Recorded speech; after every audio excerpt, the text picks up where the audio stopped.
नमस्कार, आप देख रहे हैं क्लिक इंडिया और मैं हूं आपके साथ आर्यन कपूर। और आज हम चर्चा करेंगे भारत में जाति आधारित जनगणना को लेकर हुए एक ऐतिहासिक फैसले पर, जो आने वाले वर्षों में हमारे समाज और राजनीति को गहराई से प्रभावित कर सकता है। केंद्र सरकार ने हाल ही में घोषणा की कि अगली राष्ट्रीय जनगणना में जाति आधारित आंकड़े भी एकत्र किए जाएंगे। केंद्रीय मंत्री अश्विनी वैष्णव ने प्रेस कॉन्फ्रेंस में कहा कि पूरी प्रक्रिया पारदर्शिता के साथ संपन्न होगी। यह केवल आंकड़ों का खेल नहीं है, बल्कि एक ऐसा कदम है जो सामाजिक न्याय और आर्थिक नीतियों की दिशा तय करेगा। कोरोना महामारी के चलते यह जनगणना पहले ही टल चुकी थी, लेकिन अब सरकार इसे एक नए स्वरूप में आगे बढ़ाना चाह रही है। तो आइए आपको पहले यह समझाते हैं कि जाति जनगणना क्या है। तो आखिर जाति जनगणना होती क्या है? यह एक व्यवस्थित प्रक्रिया है जिसमें जनगणना के दौरान नागरिकों की जाति और उनसे संबंधित सामाजिक और आर्थिक सूचनाएं एकत्र की जाती हैं। भारत जैसे देश में जहां जाति का प्रभाव शिक्षा, रोजगार और सामाजिक अवसरों तक फैला हुआ है, वहां यह आंकड़े नीति निर्धारण के लिए अत्यंत आवश्यक माने जाते हैं। इससे सरकार को यह समझने में मदद मिलती है कि कौन कौन से समुदाय वास्तव में वंचित हैं और किन्हें विशेष सहायता की आवश्यकता है। लेकिन यह पहली बार नहीं है जब भारत में जाति जनगणना होगी, इसलिए आपके लिए इसकी ऐतिहासिक पृष्ठभूमि समझना बहुत जरूरी है। जाति जनगणना की बात आते ही हमारे सामने इतिहास की एक अहम कड़ी आती है, 1931 की जनगणना। यह आखिरी बार था जब पूरे देश में जाति आधारित जनगणना कराई गई थी। उस समय भारत की आबादी लगभग 27 करोड़ थी और इस जनगणना में यह सामने आया कि ओबीसी यानी अन्य पिछड़ा वर्ग की जनसंख्या लगभग 52% है। यही आंकड़ा बाद में मंडल आयोग की रिपोर्ट का आधार बना, जिसने 1980 में सरकारी नौकरियों और शिक्षा संस्थानों में ओबीसी के लिए 27% आरक्षण को सिफारिश की। इस तरह से देखा जाए तो 1931 की जनगणना ने भारतीय राजनीति और समाज में एक दीर्घकालिक प्रभाव छोड़ा। लेकिन पहले की जनगणनाओं में सबक और चुनौतियां भी आई थी, लेकिन यह सब इतना आसान नहीं था।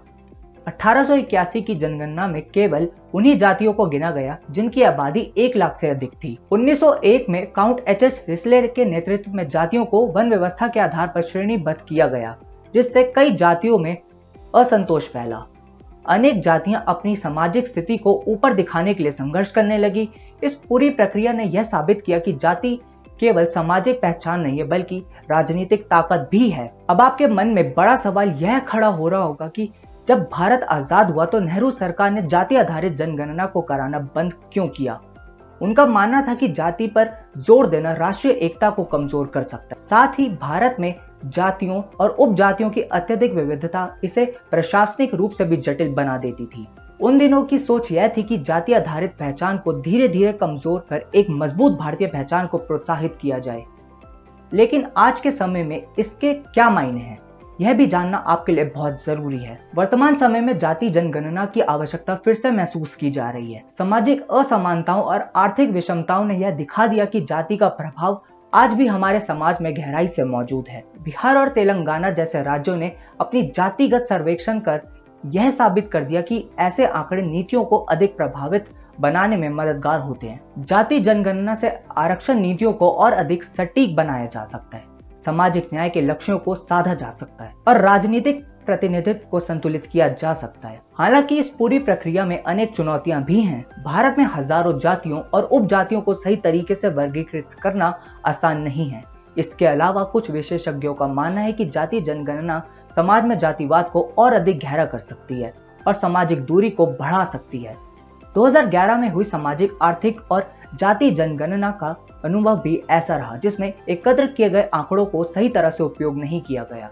इसलिए जरूरी है कि इस बार न केवल आंकड़े एकत्र किए जाएं, बल्कि उनका समुचित विश्लेषण और उपयोग भी हो। तो जाति जनगणना कोई साधारण प्रक्रिया नहीं है, यह एक ऐतिहासिक अवसर है जिसमें अगर पारदर्शिता और नीतिगत ईमानदारी रखी गई तो यह सामाजिक न्याय की दिशा में एक मजबूत कदम साबित हो सकती है। लेकिन अगर इसे केवल राजनीतिक स्वार्थ के लिए इस्तेमाल किया गया तो यह समाज में नई समस्याएं भी खड़ी कर सकती है। हमें इसे एक अवसर की तरह देखना चाहिए, जिससे हमारा लोकतंत्र और अधिक मजबूत हो सके और समाज में वंचित वर्गों को उनका हक दिलाया जा सके। आपको क्या लगता है, क्या जाति जनगणना आज के भारत की आवश्यकता है या यह केवल एक राजनीतिक दांव है? अपनी राय कमेंट बॉक्स में जरूर बताएं। अगर वीडियो अच्छा लगा तो इस वीडियो को लाइक करें, शेयर करें और हमारे चैनल को सब्सक्राइब करना ना भूलें।